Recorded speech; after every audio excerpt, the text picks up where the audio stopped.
ketua memimpin doa terlebih dahulu. Al-Fakur Al-Qiyam Ta'zim Salam. Assalamualaikum warahmatullahi wabarakatuh.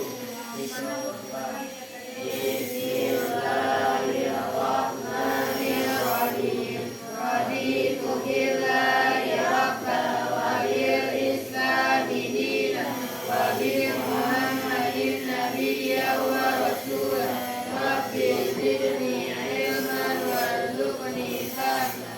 Amin. Baik, kita awali dengan perkenalan terlebih dahulu ya. Yang hadir tolong jawab hadir. Andre, Jin, Akila Meka, Aki Faulia, Azan Idrus, Dinda, Dirli, Fali Rahman, Sakit. Sudah berapa lama sakitnya? Hari Faiza, Karena Kiki, Raska, Hazabil, Muhammad Ferdian, Irwansyah, Lydia, Fali Maulana, Maulana Sid Ilham, Media Mirza, Nurul Khairani Harmi, Amanda Naswa, Rashida, Silva Arifah, Tiara Kenista, Tarik Mustafir, Dian Zahidah. Baik, bismillahirrahmanirrahim. Assalamualaikum warahmatullahi wabarakatuh. Waalaikumsalam warahmatullahi wabarakatuh. Oke, sebelum kita lanjut pembelajaran kita hari ini, kita mereview dulu pembahasan kita di minggu sebelumnya. Jadi di minggu sebelumnya kita sudah diskusi kelompok tentang kedudukan Fungsi Al-Quran. Kemarin kita baru diskusi bagian kedudukan dari Al-Quran. Secara garis besar seperti yang dituliskan di depan ya, kedudukan Al-Quran itu adalah sebagai sumber hukum yang utama. Kemarin kita sudah diskusi kelompok. Jadi dari hasil diskusi kemarin sudah dipresentasikan bahwasannya kedudukan Al-Quran itu sebagai sumber hukum yang utama banyak aspek-aspeknya. Ya, kalau di sini kita itu dibagi dengan 3. Yang pertama, sumber hukum itu yang membahas tentang hukum-hukum i'tiqadiyah. Ya, yaitu hukum-hukum yang berkaitan dengan kewajiban kita sebagai seorang mukallaf. Mukallaf apa? Orang yang telah dibebani hukum. Oke. Ya, contohnya meliputi tentang keimanan. Kewajiban kita untuk beriman kepada Allah, malaikat, rasul, kitab, dan hari kiamat. Kemudian hukum-hukum moral atau akhlak, yaitu hukum-hukum yang berkaitan atau yang berhubungan dengan perilaku mukallaf guna menghiasi dirinya dengan sifat-sifat keutamaan dan menjauhkan diri dari segala sifat yang tercela dari segi akhlak. Kemarin dari kelompok Lydia, contohnya apa? Tentang melanjutkan apa? Surah Al-Luqman.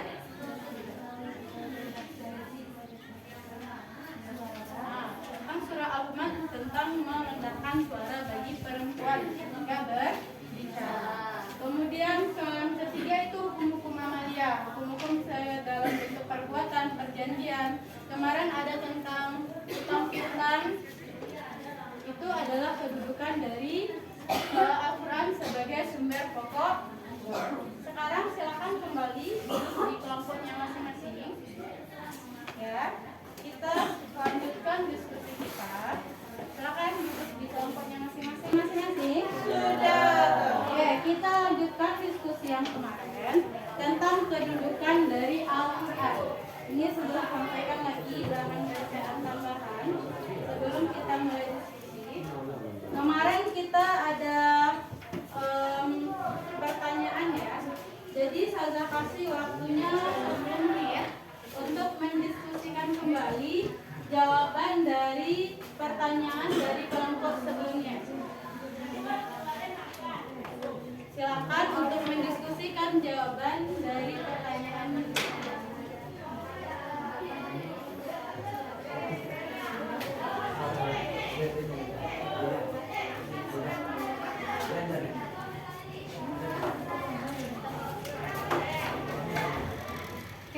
kasih waktu 10 menit untuk mendiskusikan kembali jawabannya.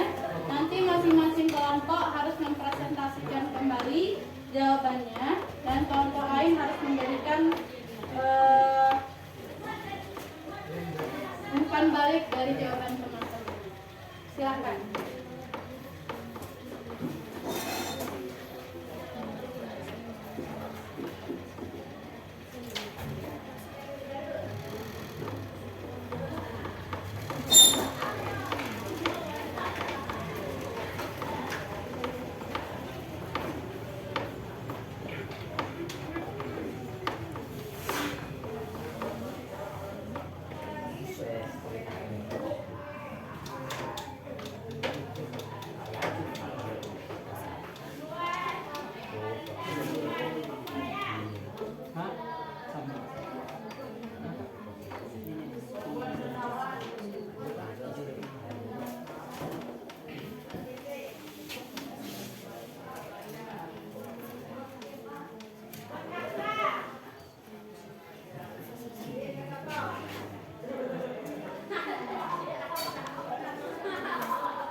Semua jawabannya boleh terlebih dahulu untuk mempresentasikan ke depan.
Ya, kita cabut saja ya.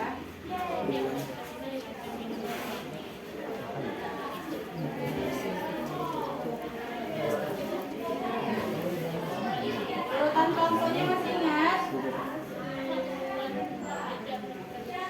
2, 3, 4.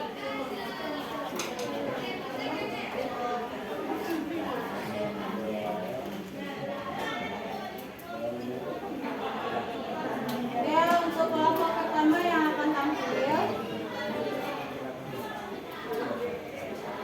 kelompok 3. Silakan maju ke depan. Silakan kelompok 3 untuk mempresentasikan.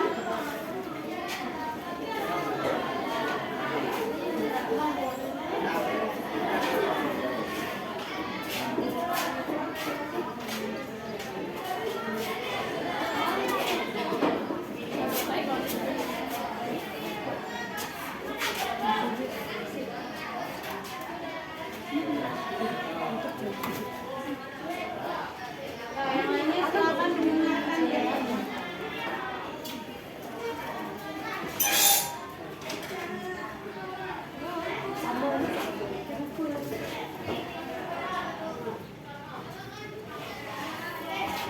Nah, yang lainnya silakan untuk mendengarkan jawabannya. Kelompok yang bertanya boleh melakukan 4 kali sudah puas atau tidak. Silakan. Assalamualaikum warahmatullahi wabarakatuh. Assalamualaikum warahmatullahi wabarakatuh. Baiklah, kami akan menyampaikan hasil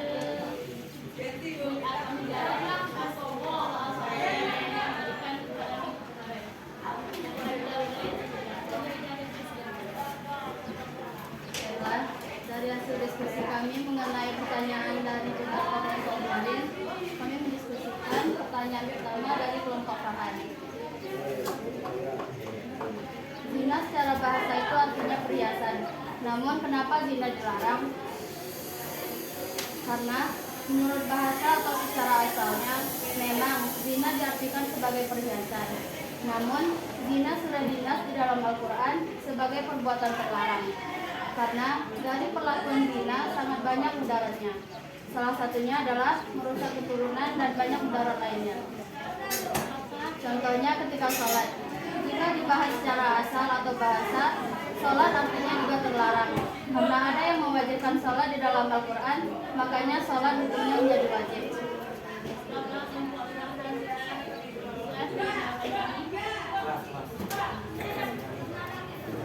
Selanjutnya, pertanyaan dari kelompok 3. Bagaimana cara kita untuk menghindari zina di pergaulan yang bersama? Dari hasil kami, cara pertama adalah tidak boleh berkhawat. Cara kedua, menyibukkan diri dengan kegiatan positif atau islami. Dan banyak kegiatan positif lainnya yang harus kita ikuti.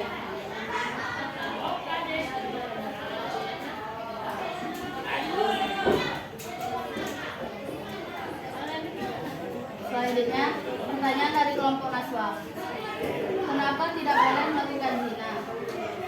Karena zina merupakan perbuatan yang lebih banyak mudarat daripada manfaatnya. Dan dijelaskan kembali bahwa di dalam Al-Quran sudah dinaskan bahwa zina merupakan perbuatan terlarang yang dapat merusak keturunan dan mudarat-mudarat lainnya.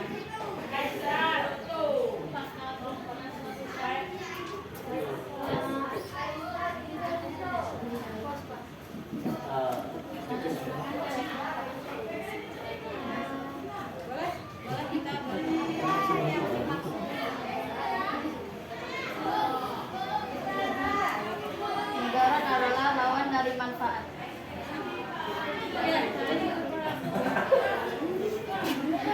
Baiklah, pertanyaan selanjutnya dari kelompok Azam. Kenapa dilarang mendekati zina, bukan dilarang untuk melakukan zina? Karena mendekati zina saja sudah tidak boleh, apalagi melakukan zina. Dan perbuatan tersebut kami tegaskan kembali sangat banyak mudaratnya, terutama terhadap keturunan.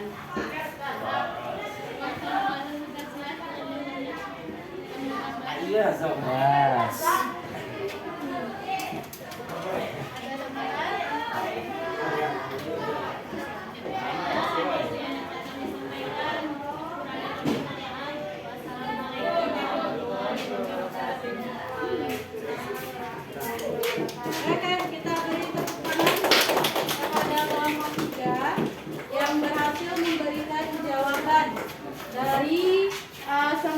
pertanyaannya.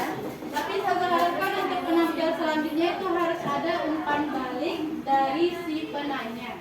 Ya, kalau sudah paham, saya sudah paham, berarti maksudnya seperti ini. Ya, kalau ada yang tidak paham, saya tidak paham apa yang yang Anda maksudkan dengan jawaban sebelumnya. Ya. Oke, selanjutnya kelompok 2, silakan presentasi ke depan.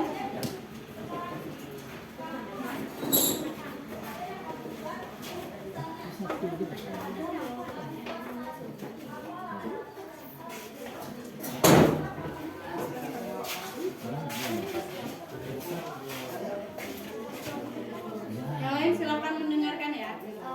Assalamualaikum warahmatullahi wabarakatuh. Waalaikumsalam warahmatullahi wabarakatuh. Baiklah, kami dari kelompok 2 akan menjawab pertanyaan dari kelompok lain yang pada minggu kemarin yang akan dibacakan oleh Nidian.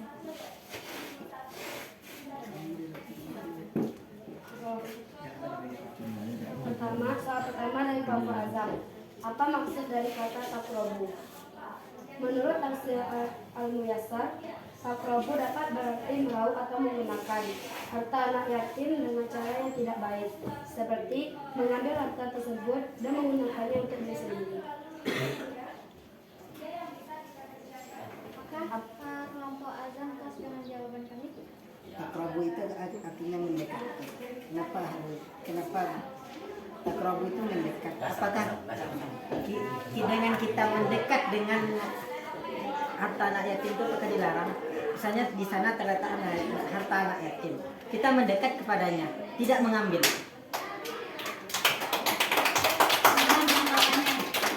Kalau itu tergantung niat kita. Jika kita berniat kita mengambil tersebut, maka haram, dosa. Kenapa dilarang? Kan wala takrobu. Coba kita pikir, anak yatim itu adalah orang anak yang tidak mempunyai ayah. Jika kita mengambil harta anak tersebut, siapa yang akan mencukupi? Siapa yang akan memberi biaya hidup dia? Dia bukan mengambil, tapi cuma mendekat. Kan di dalam ayat itu kita dilarang untuk mendekati. Nah, mendekati ini kan menurut Azam ini harta anak yatim. Nah, kita mendekat, apakah seperti itu yang dijelaskan di dalam ayat? Tidak. Ah ya, bagaimana? Coba dijelaskan. Tidaknya itu bagaimana gitu? Tidaknya itu bagaimana?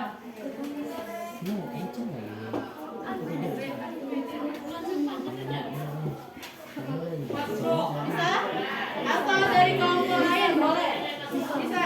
Masih sanggup ya? Sanggup kan?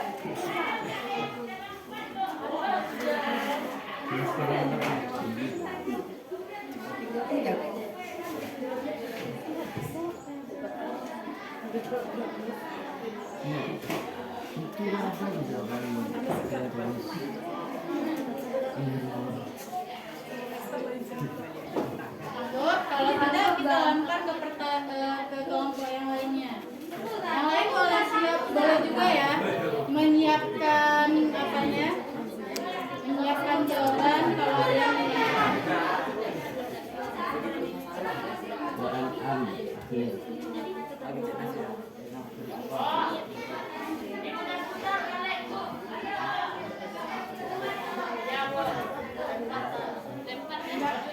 ya, ada yang mau terima nyambutnya, kalau dilempar ada yang menyambut. Silakan dulu. Maksud dalam Al-Quran itu Maksud di dalam Quran itu bahwa kita mendekati itu sama dengan kita mempergunakannya untuk perbuatan yang jelek. Bukan berarti kita ini harta anak yatim terus kita mendekat itu haram enggak. Kenapa di sana itu dipakaikan kata wala takrobu? Kenapa enggak wala takhuzu? Dengan niat yang buruk, misalnya ingin mengambil alih hartanya, belum mempergunakan tapi sudah ada niatnya sudah berdosa. Tapi kalau kita mendekati dengan niat yang baik, misalnya memelihara harta itu sampai anak itu bisa merawatnya sendiri, mungkin itu tidak berdosa karena kan niat baik. sampai di sini.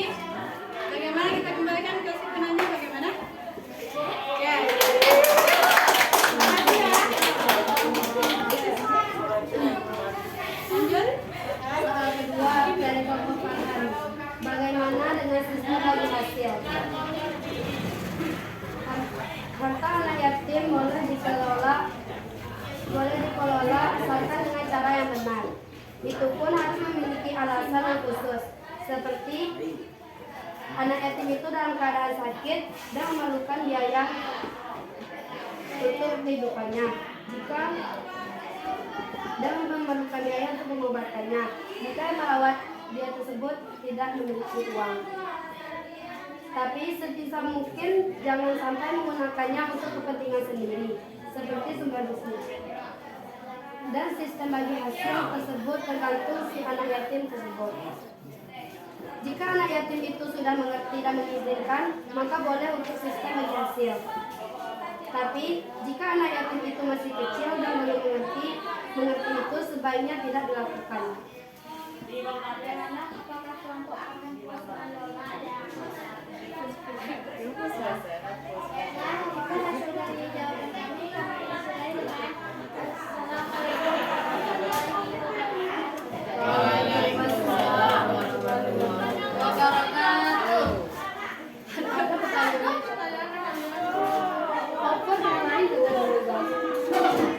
Tapi saya suruh jawab. Oke, terima kasih, kita kasih tepuk tangan untuk kelompok 2.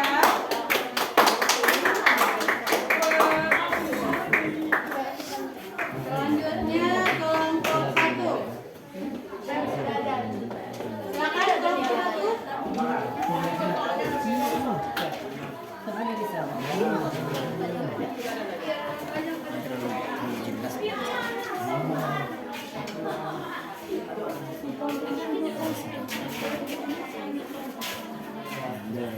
Silakan mendengarkan ya.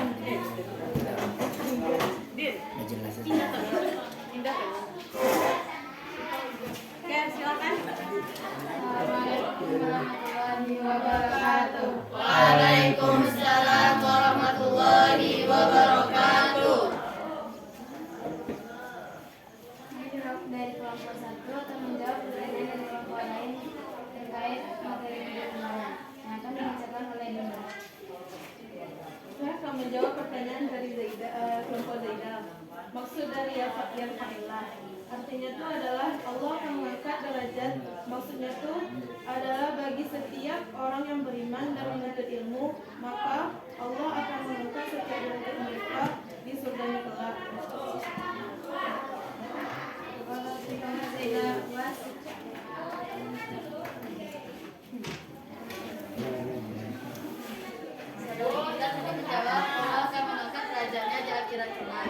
Apakah derajatnya di dunia ini tidak diangkat? Orang berilmu itu hanya dipandang biasa. Atau orang berilmu itu hanya dipandang biasa di dunia ini?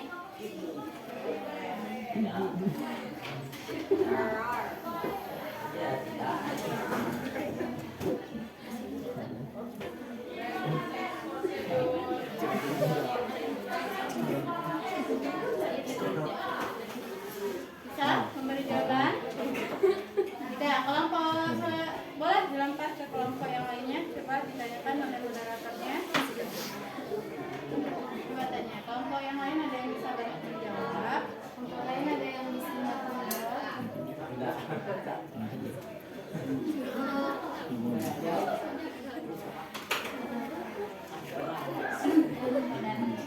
Maksudnya tuh kan tadi itu ditanya apakah derajat kita di dunia tidak diangkat. Maksudnya tuh kayak kita di dunia tuh sudah dimuliakan, tapi di akhirat lebih lagi dimuliakan. Sekian, terima kasih.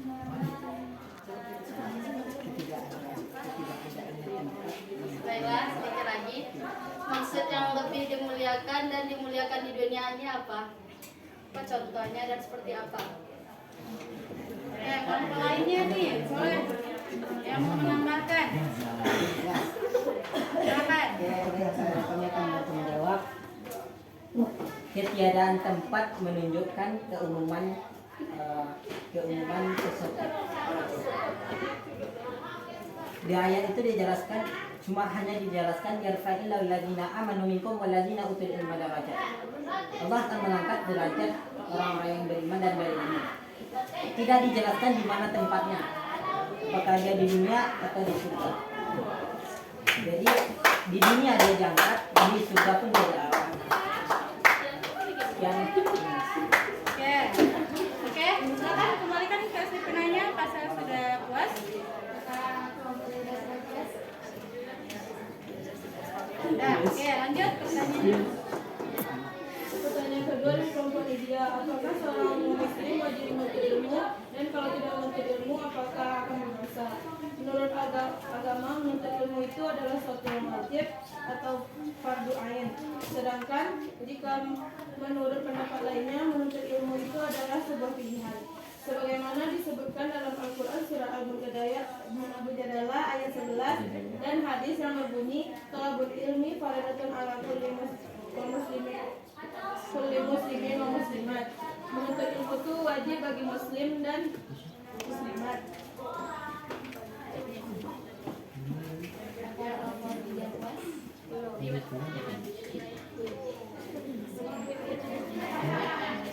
Jika menurut hadis thalabul ilmi kata ala kulli muslimin, menuntut ilmu itu wajib untuk setiap muslim dan muslimat, setiap muslim. Jadi apakah setiap muslim jika dia tidak menuntut ilmu, muslim ini jika dia tidak menuntut ilmu, apakah selama dia tidak menuntut ilmu itu dia berdosa?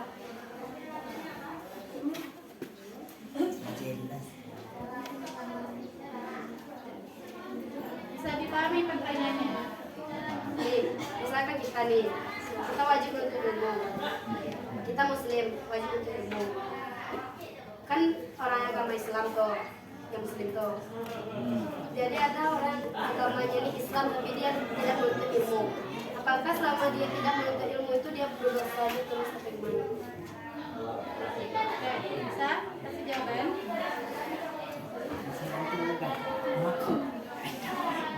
Tadi kan disampaikan hadis, saya bantu jelaskan ya. Tadi kan disampaikan hadis bahwa untuk menuntut ilmu itu kan diwajibkan. Menuntut ilmu itu wajib bagi setiap muslim dan muslimat. Nah, kalau ada muslim dan muslimat yang tidak menuntut ilmu, berarti apakah dia berdosa? Nah, itu yang pertanyaan jawabannya. Ya, selama dia tidak menuntut ilmu nih, apakah dia menanggung dosa atau tidak? Karena kan tadi wajib katakan tadi. Akan dijawab. Jadi gini, kan dalam agama itu wajib. Sedangkan kalau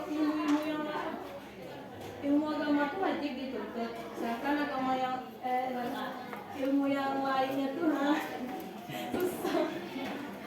Ilmu yang lainnya tuh adalah pilihan dari orang muslim.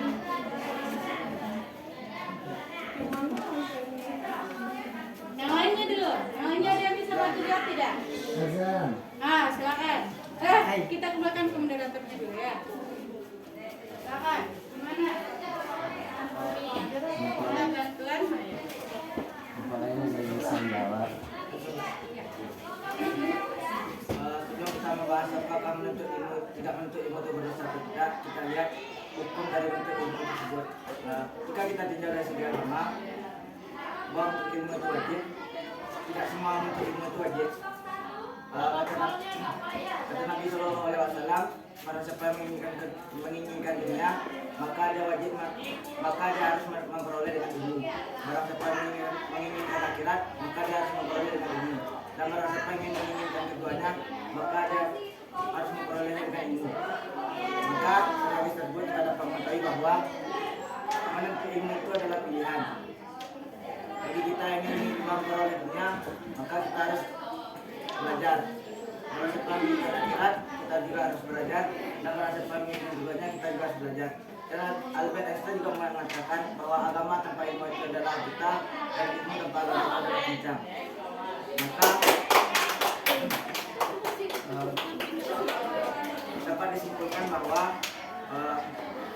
yang dikatakan oleh Rasulullah menuntut ilmu itu wajib adalah 3 ilmu, yaitu tasawuf, fikih, dan tauhid. Yang dikatakan berdosa jika tidak menuntut ilmu itu adalah ketika tidak menuntut ilmu 3 ilmu tersebut. Dan di luar ilmu yang 3 tadi, hukumnya adalah sunnah muakkad. Sekian dari saya kembalikan kepada moderator.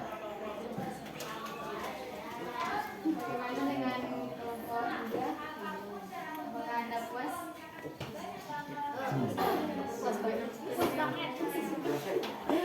Assalamualaikum. Sekian dari kami. Assalamualaikum warahmatullahi wabarakatuh. Waalaikumsalam warahmatullahi wabarakatuh.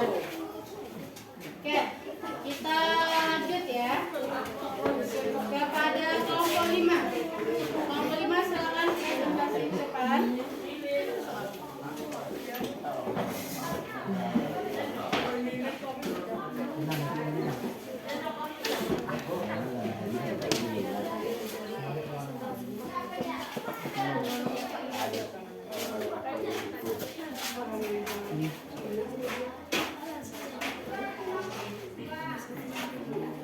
Assalamualaikum warahmatullahi wabarakatuh. Waalaikumsalam warahmatullahi wabarakatuh.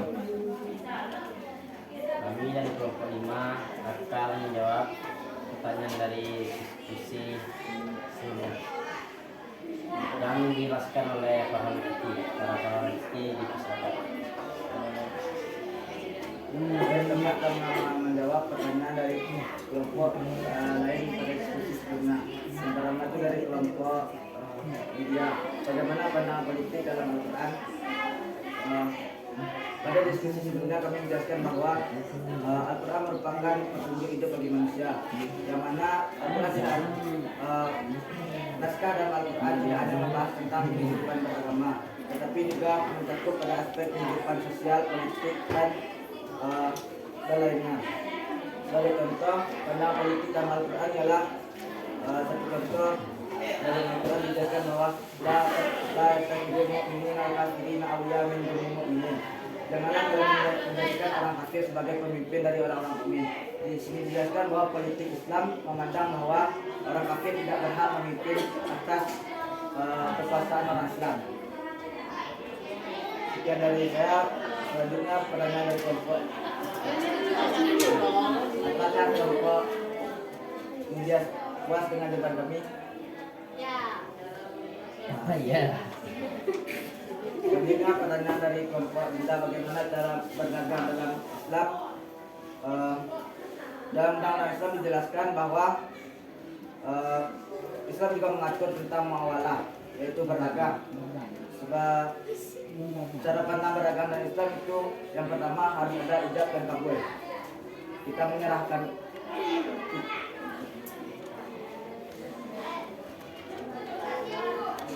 yaitu ketika kita menyerahkan barang dan menerima barang tersebut itu disebut dengan ijab kabul. Yang kedua itu ada akad. Yang ketiga itu harus ada saksi dalam perdagangan tersebut. Dan yang keempat itu adanya khiyar, yaitu konsep yaitu keringanan dalam hak pembeli untuk memilih barang tersebut, untuk melanjutkan perdagangan tersebut atau membatalkannya. Sekian dari kami. Apakah kelompok Dinda puas?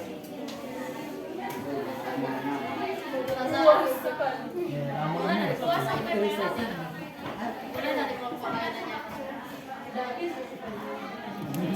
Sudah, masih ada pertanyaan lain?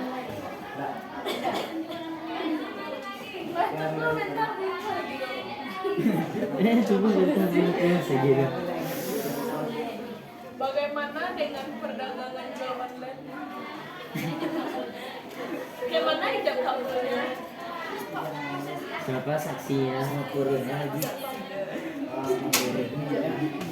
Sama kurir. Islam merupakan agama yang berkembang, yaitu selalu mengikuti waktu. Karena Islam adalah ajaran yang tidak kaku dan bisa menyesuaikan dengan suatu keadaan. Ketika kita menghadapkan dengan fikih kontemporer, ketika ada di online, maka ijab kabul tersebut Kurir.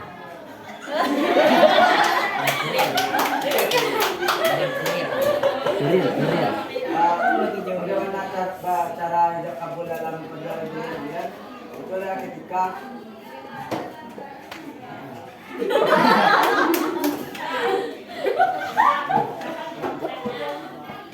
Yang kelompok lain boleh mikir ya. Yang mau menetapkan jawaban boleh. Aisyah. Itu terjadi ketika proses jakab itu terjadi ketika kurir mengantarkan ke rumah, kurir menyerahkan barang kepada pembeli, pembeli menerima barang tersebut dan memberikan uang. Apakah itu halal atau tidak? Bagaimana kalau dengan transparan? Bang? Transparan. Kalau nggak COD gimana? Nggak COD. Seperti saya jelaskan sebelumnya bahwa proses jakab ketika membeli online itu dan ketika kurir menyerahkan barang dan pembeli menerima barang tersebut, yang bedanya hanya ketika penyerahan uang tersebut dilakukan lebih awal. Kalau misalnya orangnya itu kan nggak ada di rumah tuh, itu Diletakin. Karena barang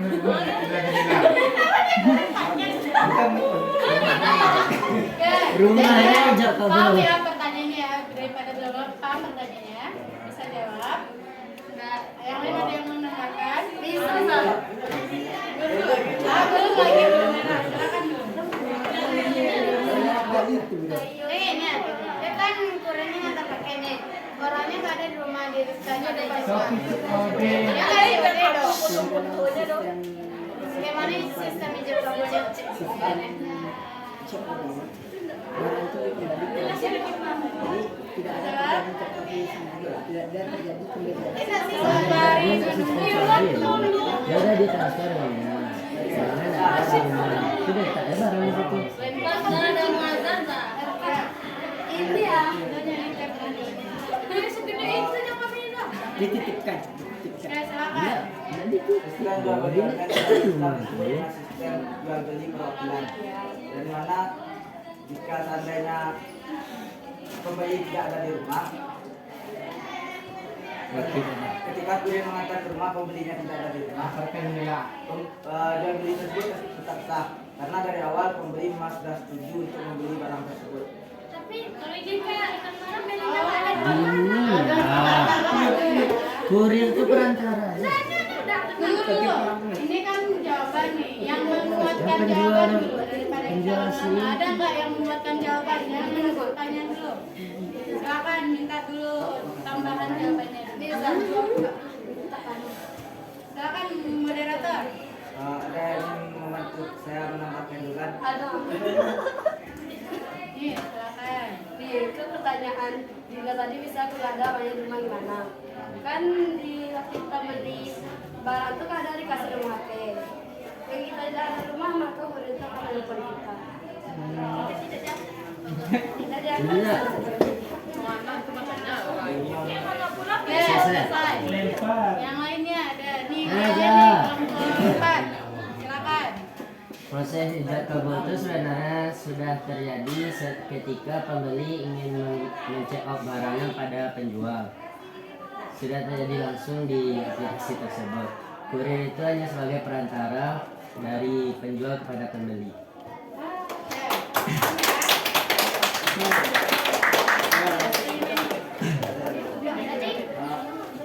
Banyak lagi.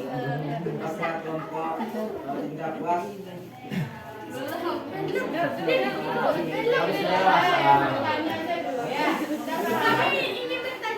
Kalau perannya harus banyak punya. Betul. Kita ya, kita belum. Udah. Padahal kan puas-puas saya tadinya. Udah. Ada di rumah. Udah ya, kita menyerahkan nanti sudah luruskan lagi ya. Kita silakan ditutup lagi, sudah semua pertanyaan ya. Sekian dari kami dengan Assalamualaikum warahmatullahi wabarakatuh.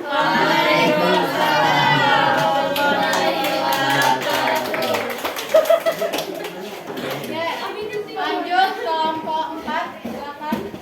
Jangan lama-lama ya.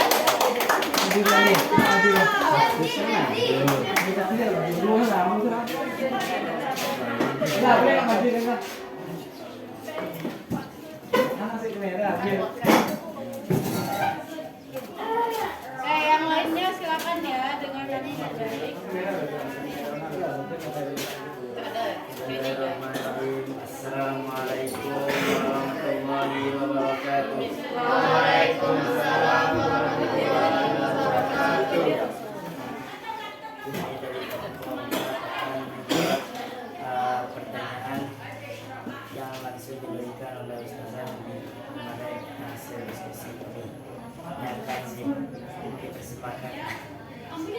akan ditanyakan yang akan dijawab oleh Azhar Idrus.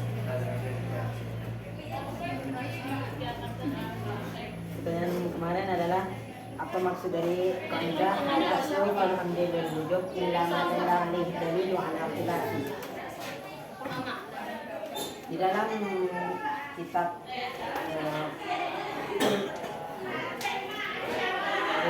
usul fikih karangan Syekh Abdul Hamid Akin gelar Tuang Umudo, guru di Padang Panjang, anak murid dari ayah yaitu Syekh Abdul Karim Abdullah dan juga merupakan salah satu guru dari Buya Hamka.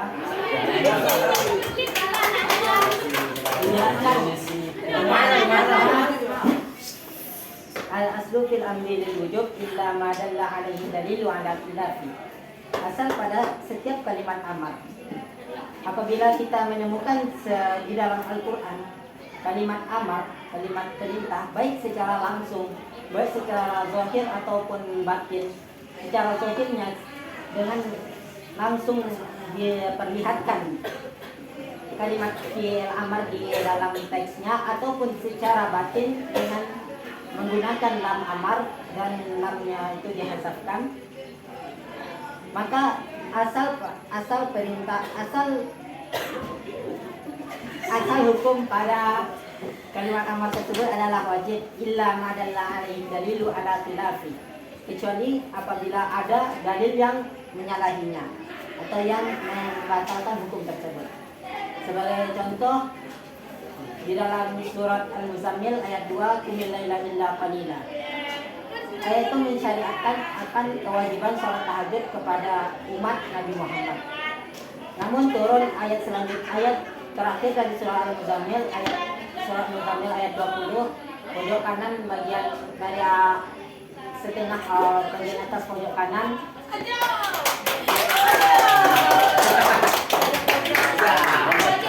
Itu menjelaskan bahwasanya Allah mengetahui bahwa salat malam atau salat tahajud itu sangatlah berat bagi umat Nabi Muhammad. Maka salat tahajud itu dihukum sebagai sunnah muakkad, tidak menjadi hukum wajib. Sekian penjelasan dari kami. Dikembalikan pada penanya. Terima kasih ya sudah dijelaskan mulai dari pendapat siapa, kemudian penjelasannya bagaimana, contohnya sudah seperti itu. Kalau dari saya alhamdulillah sudah pasti. Tapi dari kelompok lain mungkin ada pertanyaan dari kelompok lain. Pertanyaan dari saya. Ini sudah oke, kita sudah puas. Yang lainnya ada? Ada ya? Di luar konsep ya. Sambung mah konsepnya amar. Jadi jawaban satu itu aja. Sudah, silakan ditutup. Baik. Satu aja. Masya Allah. Baik, terima kasih. Sekian dari kami. Assalamualaikum warahmatullahi wabarakatuh. Dari segi penampilan, saya minta itu evaluasinya ketika antum tampil di depan, antum harus dengan yakin. Kan waktu sudah diberikan dalam waktu kurun waktu untuk mencari jawaban. Jadi di depan itu harus dalam penampilan yakin dan dengan bahasa yang mudah dipahami oleh audiens. Kalau dari jawaban-jawaban dari pertanyaan tadi ya, kelompok satu tadi tentang jangan judge-nya orang yang berilmu. Benar tadi jawaban dari siapa tadi? Dan juga para hakiki tadi yang mengatakan bahwa kita diwajibkan untuk menuntut ilmu. Nah, yang satu lainnya yang tadi tauhid, tasawuf, apa satu lagi tadi? Fikih, ya. Kalau ilmu yang berkaitan dengan agama kita, pokok kita, itu tadi kan ada hukum itikadi, akhlaknya juga. Itu dari segi tauhidnya, kita wajib fardu ain. Tidak ada alasan apapun untuk kita tidak mempelajari yang namanya ilmu tauhid, yang namanya ilmu fikih, dan yang namanya ilmu tasawuf. Tapi kalau ilmu yang lainnya itu fardu kifayah. Jadi pada ilmuwan yang dahulunya itu dia ada aspek-aspeknya tertentu. Misal Ibnu Sina dia di bidang kesehatan, kemudian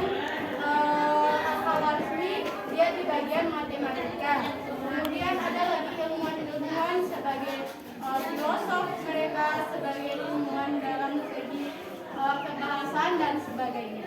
Ya, jadi itu yang tidak diwajibkan bagi masing-masing kita untuk mendalami.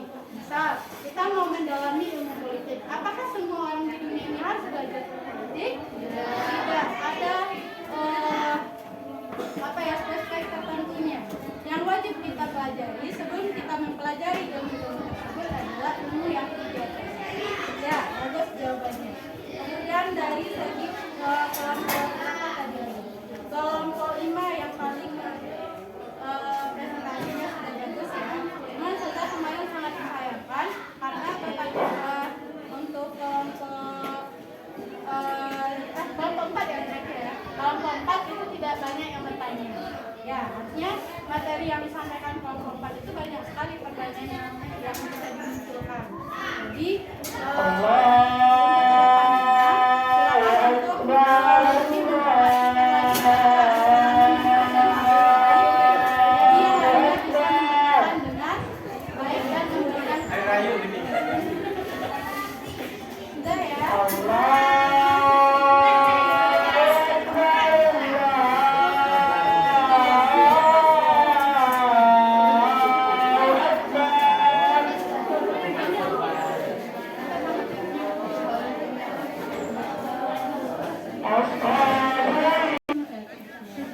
Alhamdulillahirrabbilalamin.